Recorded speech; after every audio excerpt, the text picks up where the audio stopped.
Good morning to you all. Morning. Morning. Brad Hauff. I am the retired Missioner for Indigenous Ministries for the denomination-wide Episcopal Church. I was succeeded by my friend and colleague Shaniko Brokenleg. I retired last year after 8 years in that position and 35 years in congregational ministries in the Episcopal Church. It's good to be retired. But for those of us who have been retired, we know that that just opens the door to all kinds of new and other things. And so that's what I've been doing since then. Part of why I'm here with you today. Thank you so much for having me. Thank you, Christopher. I appreciate the invitation. Good to see you all. I'd like to teach you a couple of phrases in Indigenous language. If you don't know them already, my tribe is the Oglala Sioux tribe in South Dakota.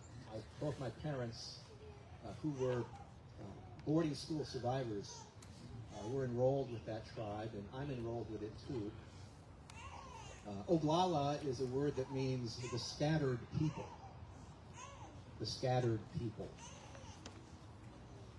Not the scatterbrained people. That applies to me sometimes, but the scattered people. And the Lakota and the Dakota, the tribes that I'm from, actually were antagonistic with the Ojibwe tribes, the Anishinaabe tribes, which Enmegahbowh was one. And we'll get to that shortly. But that's kind of translated into contemporary life that involves hostile antagonism with just friendly teasing. We like to tease each other when we get together. So that acknowledgement of the historical situation is still there. I don't really know any Ojibwe words. Sorry about that. There are over 570 tribes in the United States alone, and most of us have our own language, so it's not really possible for us to know much about the languages of other tribes than our own. It's kind of like talking to someone who is Greek, asking them about the Norwegians. Can you say something in Norwegian? Because they're both European nations, right? But there's a big difference, as we know. So, good morning. Let's take a look at good morning. In Lakota, it's Hihane Washte. Hihane Washte. You can say that after me. Hihane. Okay, that's okay. You gotta say it like you stepped on a sharp object. Hihane Washte. That's better. Hihane. Good. And morning meaning the morning or the beginning of the day. Another one is what Lakota and Dakota people say when they meet, or when someone addresses a group like I am. How mutakiepi. How mutakiepi. Let's say that word by word. How? How? Oh, you got that one perfect. Good job. How? And then second one's a little more difficult. Mitakiepi. Mitakiepi. Okay, that's good. Mitakiepi. And together. How mitakiepi. That means hello, relatives. Hello, relatives. Mitakiepi. My relatives. My relatives. Now, when an Indigenous person says my relatives, and this holds true across tribes, we're not just talking about people that we have a bloodline with. We're talking about all of creation. All of creation is our relative. And so all of us are here, seated today at this service, yes. The children over there at the playground, yes. But also the trees, and the grass, and the soil, the rocks, the clouds in the sky, and the wind. All of it is God's creation. We're all woven together, and so we're all relatives who are intertwined inextricably through a relation. That's why it was so devastating to Indigenous people to be removed from their land. have their land taken away from them or deported, because they were departing not just with where they were living, but their whole understanding of their relationship and their connections to all that was around them. It was literally like taking the soul out of the people when that was done. And I don't think Indigenous people have ever recovered from that. I don't know how we can, but we go on.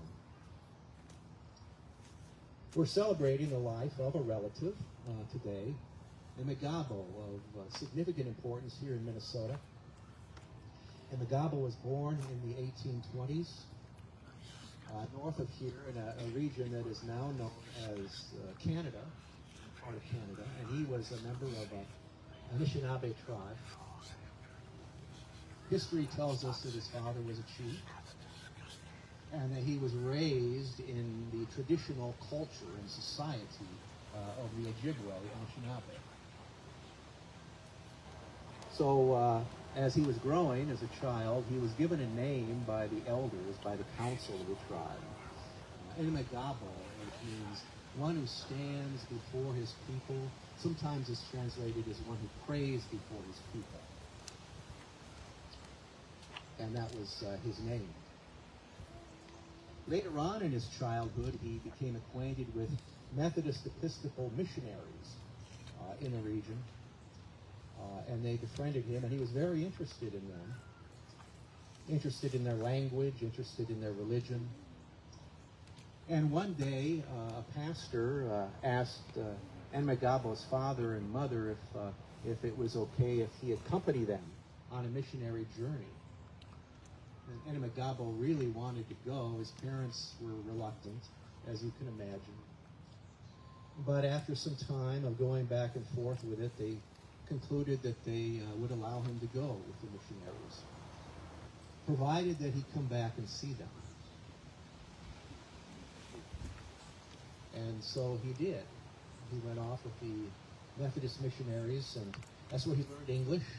He became fluent in English and became a practitioner of the Methodist Christian faith, and became one of them over time. Along the way, he married a woman named Charlotte. It's her English name. And by that time, Enmegahbowh had an English name himself. It was John Johnson. That's not a joke. Yeah, it sounds like a good Minnesota name, right? His name was John Johnson. That's how he was known in the dominant society. And you got to admit, John Johnson is a lot easier to pronounce than Enmegahbowh, much easier to spell. So it was John Johnson and Charlotte. Between them, they ended up having 8 children. After serving as a missionary for a while, a Methodist missionary, John Johnson and Charlotte were at a gathering, and Charlotte was, according to the history books, insulted by a mixed-blood man who was there. And so this man was part indigenous and part white, but we don't know the details of what transpired, other than that the result was not good for the guy who insulted Charlotte. He ended up on the ground, and the Enmegahbowh held him in place, and Charlotte beat the living tar out of him. That's actually something I would kind of like to have seen. It happened, and unfortunately, his Christian judicatory, didn't think much of John Johnson being involved in something like that. And so he was relieved of his duties as a Methodist missionary. It was devastating in a way to him, but not in the sense that he was protecting his wife's honor. And so he knew what to do. He knew what was right. And so he took his lumps. And he did what a lot of people do, a lot of people in the church do when they're in that kind of a situation. He decided to lay low for a while, a number of years, until he encountered some Episcopalians. And he was taken by the Episcopal Church, very fond of it, very fond of the style of worship. So he was thinking in his mind, should I do this or not? And as he was struggling with it, he had an experience that was similar to that of Jonah. Jonah in the Bible, where Jonah was fleeing from God's call to serve Nineveh, to prophesy to them. He didn't want to do it, so he fled and ended up on the sea where the boat was being rocked violently back and forth. And one day, John Johnson found himself on a boat on one of the Great Lakes. I believe it was Lake Michigan, and experienced the gales rocking the boat. And that gave him a vision of what Jonah was trying to do, escape God's call, and how he kind of saw himself in the same position as Jonah. So he didn't want to do that. And he made up his mind that he was going to come back to the ministry. And he eventually did that. He met a man by the name of James Lloyd Breck, who many of us know here in Minnesota. James Lloyd Breck. He was an Episcopal priest. He befriended Enmegahbowh, John Johnson, and he was baptized into the faith. Became an Episcopalian, and eventually was ordained to the transitional diaconate by a bishop named Jackson Kemper. Now, some of you might have heard the name Jackson Kemper.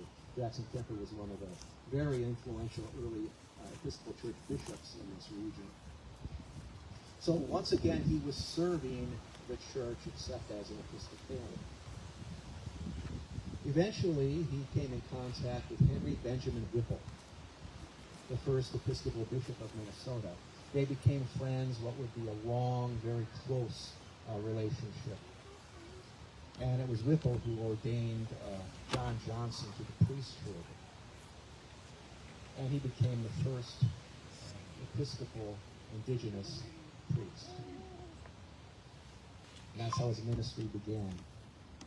Because he was fluent in English, John Johnson and Enmegahbowh was able to function as a translator in a number of situations. And that kind of got him in trouble with his own people. There were times when the government, including the military, would make use of him as a translator and speaking to the Ojibwe people. And sometimes John Johnson and Enmegahbowh did not take the stand that some of his leaders in his own tribe were taking against the United States and against the U.S. government. He successfully thwarted the Ojibwe's participation in a number of battles at that time. And frankly, there were some Ojibwe leaders who hated him for that, never forgave him. But I think that he did it because he, as an Indigenous person, saw the importance of all of us being relatives. And the most important thing when you're in a relationship with relatives is to be flexible. And to value the relationship more than you value being right about something. And that's really one of the key skills that those of us who are in relationships like marriage, and if your marriage is going to last, you got to be flexible. And you have to value that relationship more than being right about something. And that's the path that John Johnson and Enmegahbowh took. And as I said, it got him into some trouble. But he stood firm.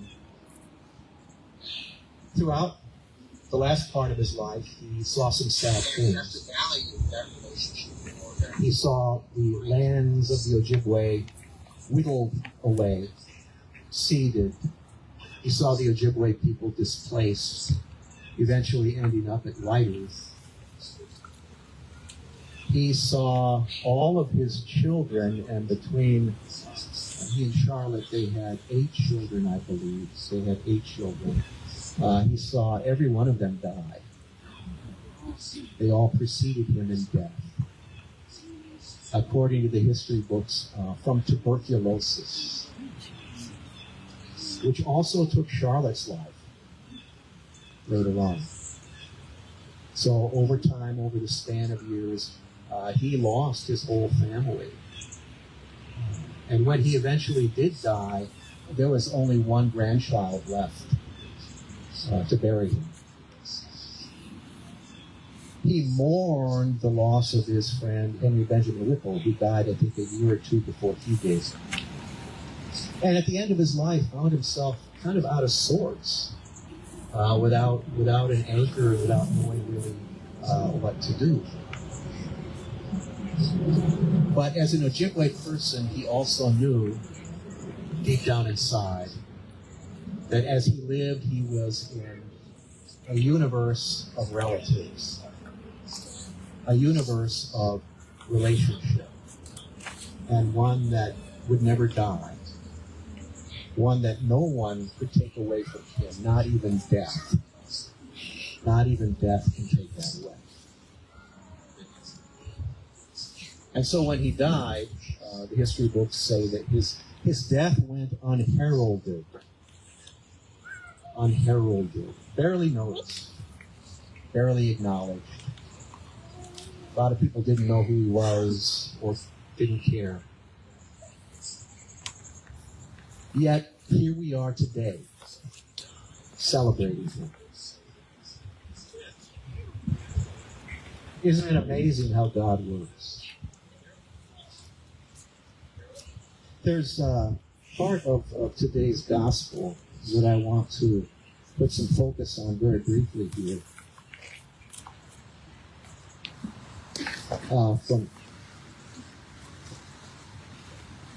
This has a bigger font.